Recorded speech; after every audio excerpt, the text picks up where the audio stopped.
Selamat datang, para pembelajar dan rekan sejawat sekalian. Langsung saja, mari kita mulai pembedahan materi kita hari ini. Kita akan mengadakan sebuah kelas master ilmiah untuk mengupas tuntas salah satu kondisi klinis yang sering kali disalahpahami, yaitu ginekomastia. Penjelasan kali ini akan membawa Anda menelusuri perjalanan dari tingkat mikroskopis, yakni interaksi biomolekuler yang sangat rumit, hingga ke ranah aplikasi klinis makroskopis. Anggap saja saat ini kita sedang berada di ruang kuliah, dan saya akan memandu Anda memahami logika di balik kaskada patofisiologis ini. Jadi, mari kita fokus. Untuk kerangka pembahasan, kita akan bergerak sistematis melalui 6 bagian utama, mulai dari definisi dan konsep dasar, kemudian masuk ke dasar biomolekuler, klasifikasi etiologi, pengaruh obat dan penyakit sistemik, lalu manifestasi klinis, dan tentu saja kita tutup dengan manajemen dan terapi. Kita masuk ke bagian pertama, yaitu definisi dan konsep dasar. Langkah pertama yang absolut krusial di sini adalah mendefinisikan apa itu ginekomastia sejati. Secara histologis, kondisi ini adalah proliferasi jinak atau non-neoplastik yang benar-benar melibatkan pertumbuhan jaringan stroma dan duktus payudara pria. Ini sangat penting untuk dibedakan dari pseudoginekomastia, yang pada dasarnya hanyalah penumpukan jaringan lemak. Mengapa pemahaman ini fundamental? Karena proliferasi kelenjar ini merupakan alarm alami tubuh. Ia adalah indikator tegas bahwa sedang terjadi ketidakseimbangan hormonal sistemik di dalam tubuh pasien, bukan sekedar masalah estetika atau penampilan belaka. Nah, yang menarik dari kondisi ini adalah pola kemunculannya. Prevalensi ginekomastia itu bersifat trimodal, artinya ia memiliki 3 puncak utama di sepanjang siklus hidup manusia. Kondisi ini tidak muncul secara acak, melainkan sangat terikat dengan jam biologis kita. Puncak pertama terjadi pada neonatus akibat transfer estrogen dari ibu, puncak kedua meledak saat terjadi lonjakan hormon ekstrim di masa pubertas, dan puncak ketiga kembali meningkat secara perlahan di usia lanjut, yang bertepatan dengan penurunan fungsi testis serta bertambahnya jaringan adiposa. Selanjutnya, bagian kedua. Mari kita bedah patofisiologi dan mekanisme biomolekulernya. Jika kita kembali mengingat prinsip fisiologi medis standar, homeostasis endokrin itu ibarat menjaga sebuah timbangan biologis yang sangat halus. Bayangkan ada sebuah perlombaan tarik tambang yang sedang terjadi di dalam jaringan payudara pria. Di satu sisi timbangan, kita punya estrogen yang bertindak agresif sebagai agen stimulator untuk memicu proliferasi duktus dan jaringan ikat. Di sisi seberangnya ada androgen seperti testosteron dan DHT yang secara antagonistik bertindak sebagai rem atau penghambat pertumbuhan tersebut. Nah, ginekomastia ini terjadi secara presisi ketika timbangan tersebut miring, yaitu ketika terjadi peningkatan relatif estrogen terhadap androgen. Lalu, pertanyaannya, dari mana datanya estrogen berlebih pada pria ini? Jawabannya ada pada interaksi biomolekuler. Disinilah enzim sitokrom P450 aromatase memainkan peran sebagai mediator kritis. Enzim inilah yang bertanggung jawab mengkonversi androgen perifer menjadi estrogen. Secara biokimia, androstenedion diubah menjadi estron, sementara testosteron dikonversi menjadi estradiol. Karena enzim ini sangat banyak diekspresikan di jaringan adiposa perifer, peningkatan aktivitasnya menjadi tersangka utama penyebab ginekomastia pada pasien dengan obesitas atau pria lanjut usia. Sekarang, mari kita berhenti sejenak dan berpikir kritis.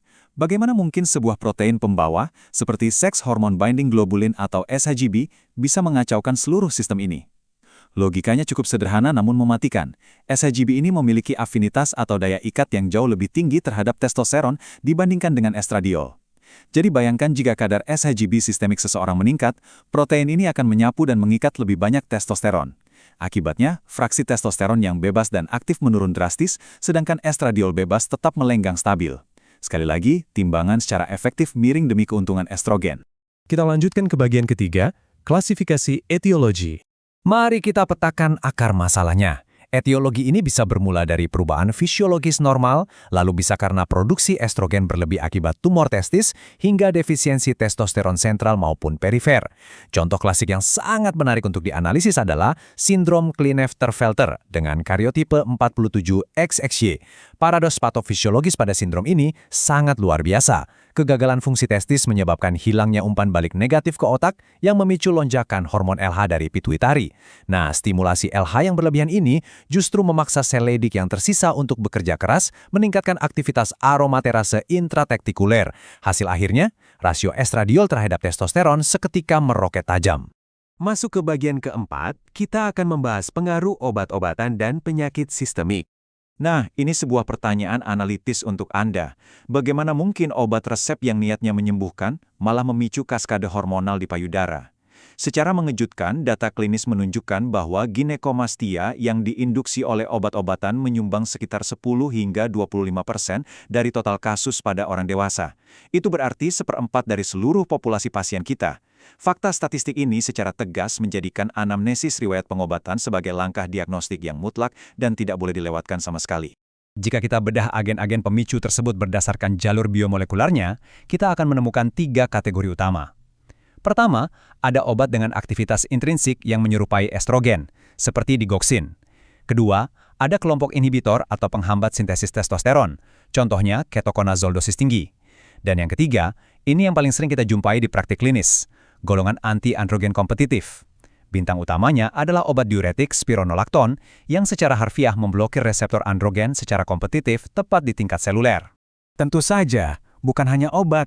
Disfungsi organ utama tubuh juga mampu mendistorsi metabolisme hormon secara masif. Pada pasien sirosis hepatis misalnya, hati yang rusak gagal membersihkan sisa estrogen dari sirkulasi darah. Pada pasien hipertiroidisme, tubuh mengalami lonjakan SHBG dan aromaterase secara bersamaan. Dan ada satu fenomena unik pada pasien gagal ginjal kronis. Pasien uremik yang baru memulai program cuci darah atau hemodialisis bisa mengalami apa yang disebut fenomena refeeding. Perbaikan status gizi yang mendadak pasca cuci darah mengembalikan sensitivitas reseptor tubuh, memicu lonjakan testosteron sesaat yang ironisnya langsung diaromatisasi besar-besaran menjadi estrogen. Selanjutnya, bagian kelima, manifestasi klinis dan pendekatan diagnostiknya. Ketahuilah bahwa tangan seorang klinisi adalah alat diagnostik pertama yang tiada duanya. Saat kita melakukan palpasi, ginekomastia sejati akan terasa sebagai sebuah massa kelenjar yang kenyal, posisinya sangat simetris dan konsentris tepat di bawah areola. Dan jika kondisinya akut, di bawah 6 bulan, biasanya pasien akan mengeluhkan mastalgia atau nyeri akibat fase proliferasi yang sedang aktif. Tolong bandingkan ini dengan karsinoma payudara pria. Masanya akan terasa keras, eksentrik atau tidak terpusat, terfiksasi erat pada jaringan fasia di bawahnya, dan sangat sering disertai retraksi atau penarikan puting. Kemampuan Anda membedakan karakteristik palpasi ini sungguh bisa menyelamatkan nyawa pasien.